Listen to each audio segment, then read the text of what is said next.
By the way, the email that I mentioned earlier that I sent on Friday is out on the patio at the information table if you did not receive that. Got an email from Keith Cortman this week, and here's what he said. He said, "Our small group loves to attend worship at Solana Beach Presbyterian Church, but this last Sunday will stand out in our memories for many years. We were still glowing as we shared our experiences last night at small group. We will wear out our t-shirts with pride, even if they run a little small."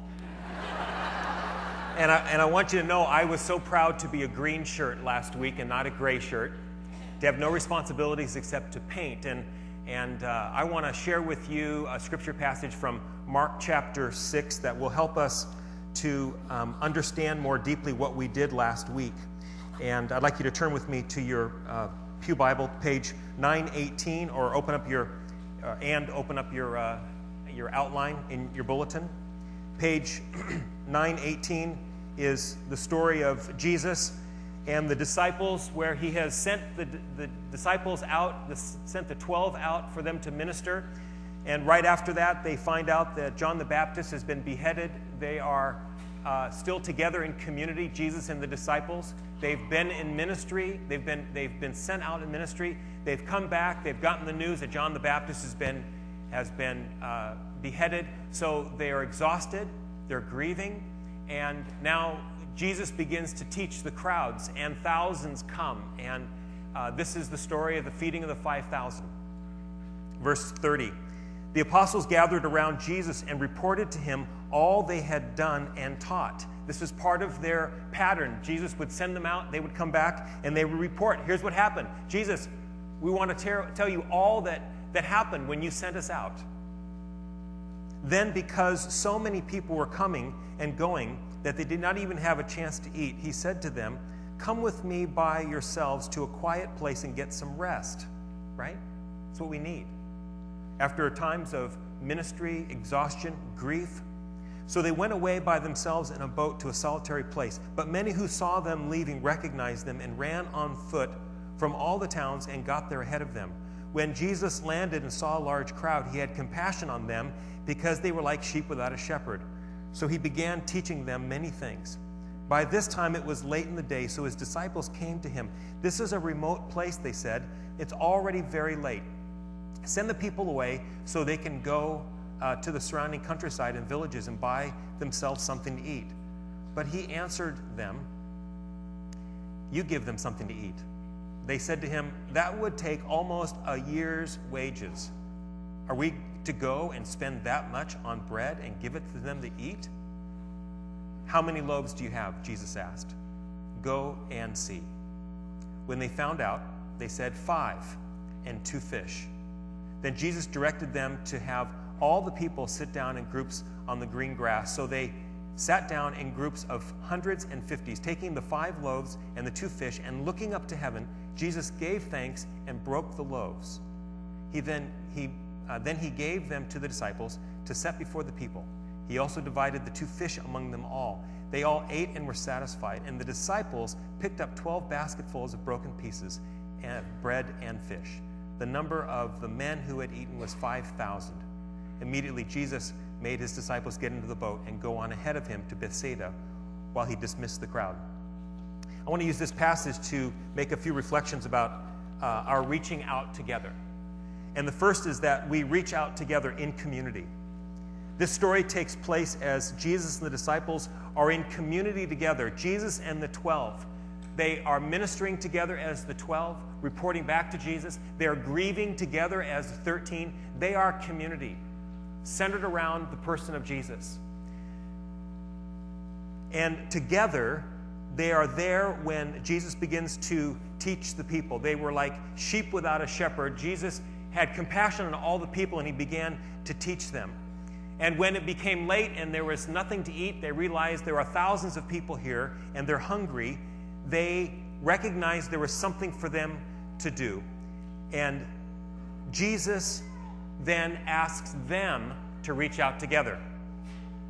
They were together, not just to sit at Jesus' feet, as important as that was, but to serve together. and the community that they experienced with Jesus would be extended among the 5,000 who were there. I think there's something powerful about our call to reach out together in community. Jesus rarely sends us out by ourselves. He rarely sends us out as individuals. He most often sends us out in pairs. Our Afar team is being sent to Ethiopia together as a team in community. Last weekend, we were sent out in community with groups as small as 6 and as large as, 5,000 in Devon Hall. How many were in Devon Hall? Yeah, how many? About 5,000 or so? Just the men, there were 5,000, not to mention women and children.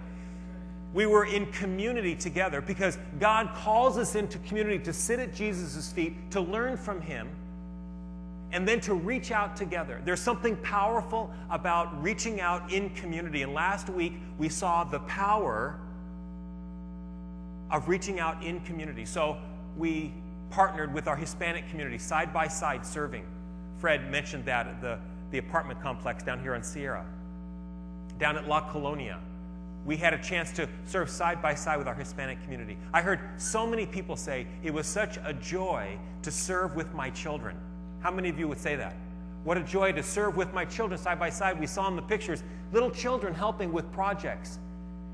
One mom said to me that this last weekend, she and her 13-year-old daughter sat for 5 hours writing notes to go along with the bags they were putting together for the military. 5 hours. A 13-year-old girl sitting for 5 hours.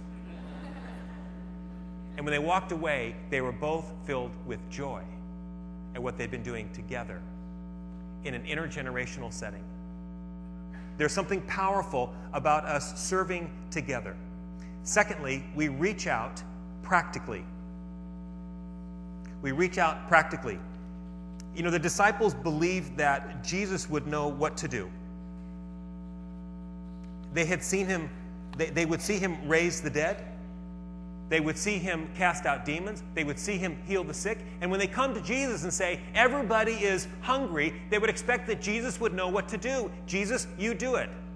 And you know, the truth is, when we see the needs around the world, we often go to prayer, which is so important. We need to pray for the needs of the world. But in this situation, when the disciples came to Jesus with a need for this community that was much larger than they could do themselves, Jesus didn't wave his hand and meet everyone's hunger. He said, you give them something to eat. You help. You meet the real need. And I think this is a part of our lives, and I don't want to sound like I don't believe in prayer. We have got to be praying, and we had a prayer team who was praying a virtual prayer map of all of the sites. If you were serving last week, you were covered in prayer by a prayer team who had pictures of every site, and they prayed for you. So I believe we have got to pray about the needs of the community, but sometimes Jesus says, you give them something to eat. You meet their need. You practically reach out. Now, here's the thing that what we did last week. I served with Amy's small group of young adult women, and they're all married, and their husbands came along and served with us, which was a great example of serving in community, people who aren't normally together, and other people joined with us, and we were painting walls. I've got paint to prove it. Doug, can you get a close-up? No, that's paint. It's not food. It's paint. And we were serving there, and we were serving at a recovery center, family recovery center in Oceanside, and this is a residential recovery place for young moms. These women are in their teenagers. They're young moms with little children, and the court has mandated that they be at this recovery center if they're to be reunited with their children. And so we painted and planted some plants, put on a Valentine's party, and I thought, wow, you know, this is so cool. We get to serve an organization. And then later I had a conversation with the woman who was coordinating us, and she said, you know, I think what you're doing is wonderful. My church did the same thing last year. We had a community serve day. She said, you know, I'm a Christian, and most of us on staff here are Christians, and this is funded by the state and the county, so we can't mandate faith, but we have an opportunity to serve these women as Christians. And when they ask us questions about our faith, we're able to share that. And that was like a big aha to me. And I was thinking, whose practical needs were being met here? Women and their children, and these staff women who get to point to the practical help they received and say, look how good God is. Okay, now, you all had your eyes opened to some practical needs in our community. I know you did, and I'd like you to have an opportunity to share that. We have some microphones. Tom's going to run upstairs. Balcony, I want to hear something from you up there. Okay? Just raise your hand and say, okay, I got you. Okay, somebody. And down here, I want you to stand up, and I want you to share a practical need in the community that you did not know was there. Something new. Your eyes were opened to a practical need in the community. Somebody. Let's start with the balcony. Somebody in the balcony. What did you see? There's Tom right there. Okay, there you go. Tom, right there. I was at the San Diego Rescue Mission, their warehouse, and they have just mounds of clothing that have been donated, but they're really understaffed. They have a tremendous need for help in sorting through all of that stuff and getting it to the people who need it. Great, thanks. Somebody over here. Transept. Practical need. Your eyes were open to a practical need. You didn't know it was there before. Yeah. Good. Just stand right there on top. Stand on your pew right there. Just stand on your seat. Yeah. I was at a church, and I was helping people from food boxes. Do you remember that? Yeah, I do. I remember that. Also, I had a good time. I helped those people from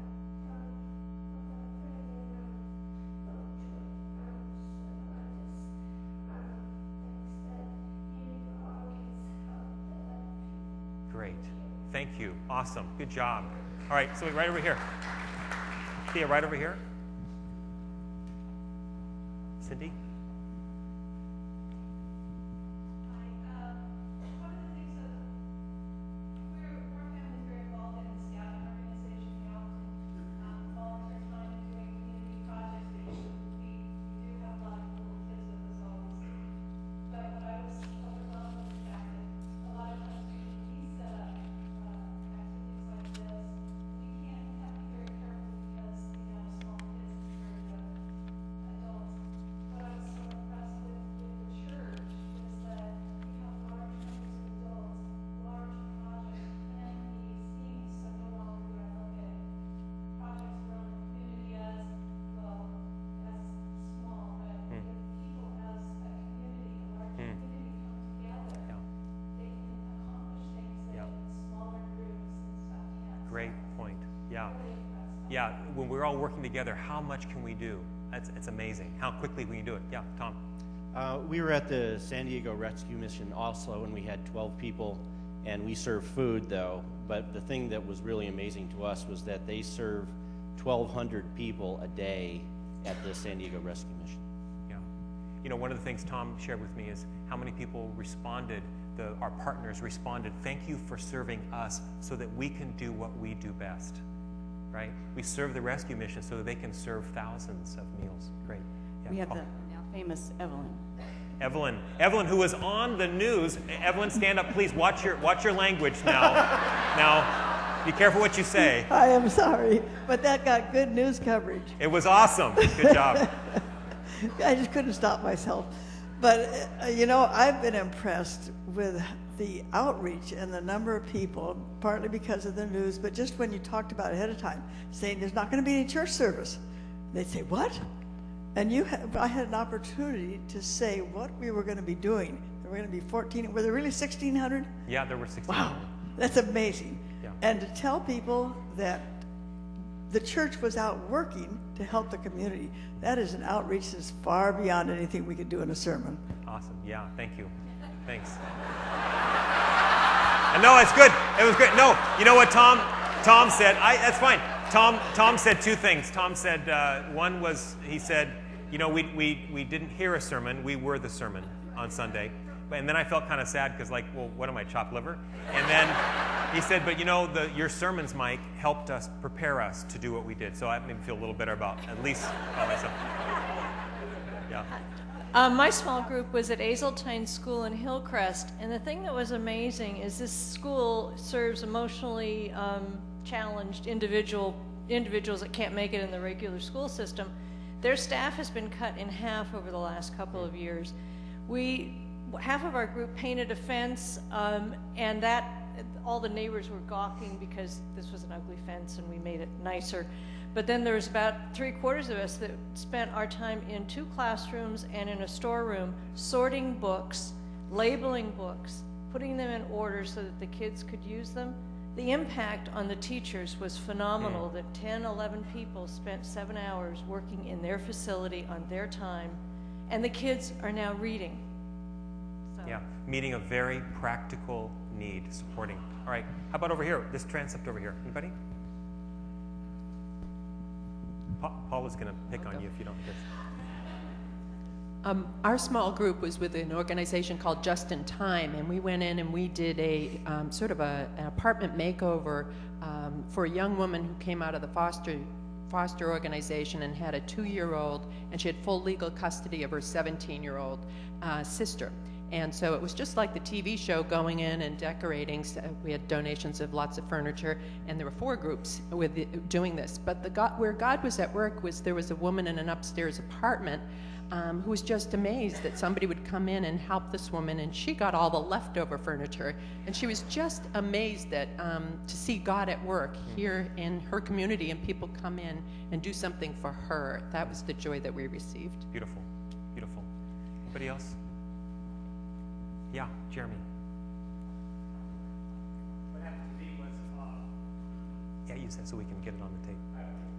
what happened to me was that after it was all over, it was in the newspaper, and I was at home in the kitchen. I heard trash cans rolling out of my yard and it threw my I looked out, and the neighbor lady across the street brought her trash cans for recycling over to my yard and was loading all of my stuff in her trash can. She said, "Oh, we heard about how you helped us, so I thought maybe I'd help you." Wow. Awesome. Great. Thanks, Jeremy. Who else? Yeah, up there. Hi. I was blessed enough to be a part of working with the Encinitas National Little League baseball field. And it was twofold for me because my son's been playing there for years. But the neat thing that happened at our group spot is that a lot of the kids didn't realize that there's not a lot of funding that goes into this. It's actually in the back of a school, Parkdale Elementary School, and all of it has been volunteer work that's been put in behind. And we found signatures from 10 years ago, and people that have been a part of this. They don't even have a regular running water facility. So the group of 50 or so of us it was such a wonderful thing to do for this community, because that spot is something that will give back time and time again, because come spring, all of the families that go there and see what we've done, they're just going to want to give back. And at the end of the afternoon, the shift I was on, I thought it was really special because my kids did not want to leave, and neither did a group of other kids, and they said, "Can't we still dig? Come on, there's lots more to do." So we all vowed, there was a few of us that said, we're going to come back and paint these benches because we didn't have enough time. But so it just keeps giving back in this community. I know we're going to keep hearing about it come spring. Great, thank you. One more. Excuse me. I was working with the military encouragement cards. In fact, it was welcome home. We were welcoming home the Marines that just had come from Iraq.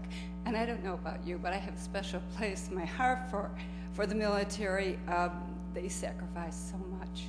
And you never have that opportunity to reach out to them. I mean, how do you do that, you know? So we had the names and the addresses, and we were able to not only acknowledge their sacrifice, but their family's sacrifice, and all these, and we had a military family with us.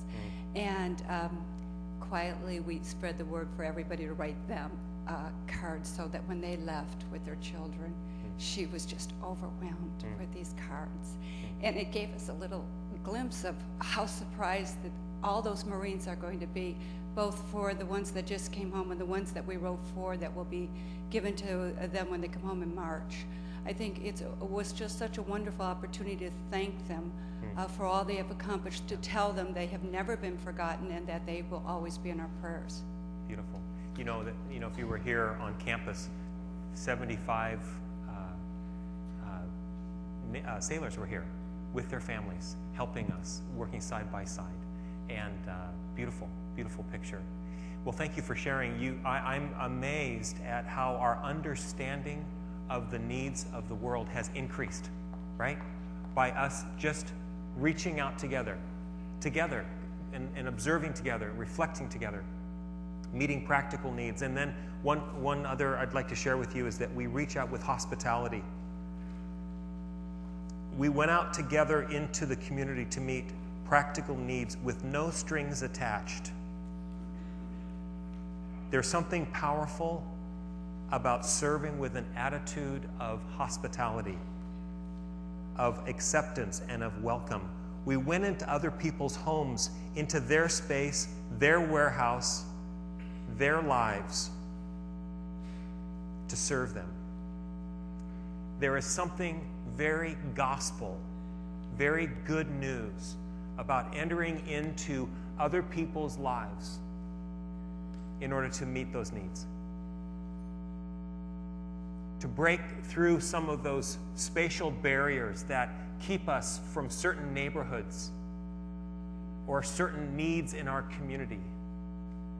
And we had the courage to sort of step into those spaces, to break down those walls and enter into those spaces where we could make a difference. I want to just share with you this one letter that we just received. I was overwhelmed by the amount of work they did, and the quality was remarkable. Everything they did was to perfection. Not a smudge allowed on a single window, not a single piece of ivy left on my poor suffocating tree. Old and battered wooden awnings were remade as brand new. It wasn't enough to vacuum the screens on my patio room. They were washed as was every inch of that room. Debris and things that no longer worked were carted off, and there must have been 6 or 7 bags, large bags, when they were finished. My dining room and living room hardwood floors were cleaned and polished by hand, as was my dining room table and chairs. There was even a bit of whimsy. 2 wooden black cats found a good home in flower pots. It was a remarkable day, one that I will never forget. And what was so special to me was the love with which they handled every task as if it were their very own. Everything looks so beautiful now. I thank the church for providing this wonderful event. And though I'd like to list every person by name, I cannot. So instead of trying and leaving someone out, I simply thank from the bottom of my heart each and every person who turned my terribly neglected home into something I am proud of once more. God bless each and every one of you. The cats thank you too. An extra thank you to the gentleman who, having just had knee surgery, came and worked anyway. This has been a beautiful experience for which I will always be grateful. We serve, we reach out together with hospitality. We welcome each other.